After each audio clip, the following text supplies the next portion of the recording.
Isang araw bago ang araw ng kagitingan, hinamon ng ating koalisyon ng mga botante sa nalalapit na midterm elections.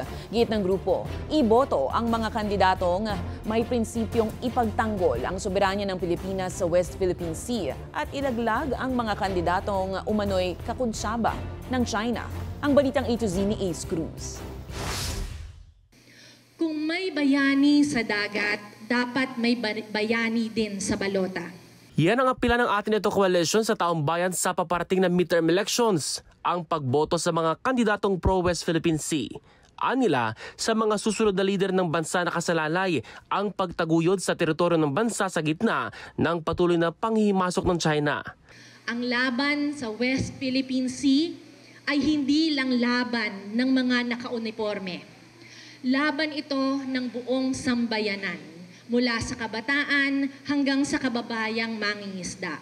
Ayon kay atin ito co-convener Rafaela David, dapat iwasan ang mga kandidatong panig sa interes ng China.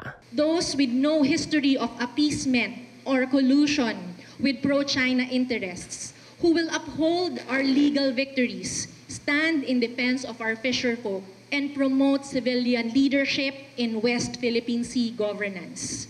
Ani David, mahalaga rin ipagpatuloy ang modernization program para sa uniform personnel na nagpapatrolya sa West Philippine Sea.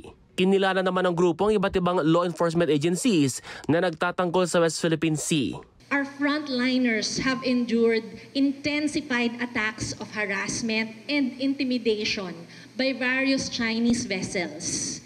Binigyan din ng Philippine Coast Guard at Navy, maging ang Bureau of Fisheries and Aquatic Resources na kaakibat ng pagtatangkol sa West Philippine Sea ang pangangalaga sa mga mangisda at yamang dagat doon. The continuous deployment of PCG vessels and air assets in the West Philippine Sea is not only to establish our presence in the area but also to support and safeguard the Filipino fisherfolk who ventured out in the West Philippine Sea. The West Philippine Sea, or WPS, holds immense potential for food sustainability and economic growth.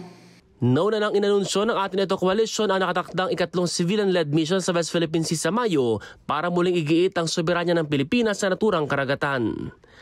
Para sa balitang A to Z, Ace Cruz.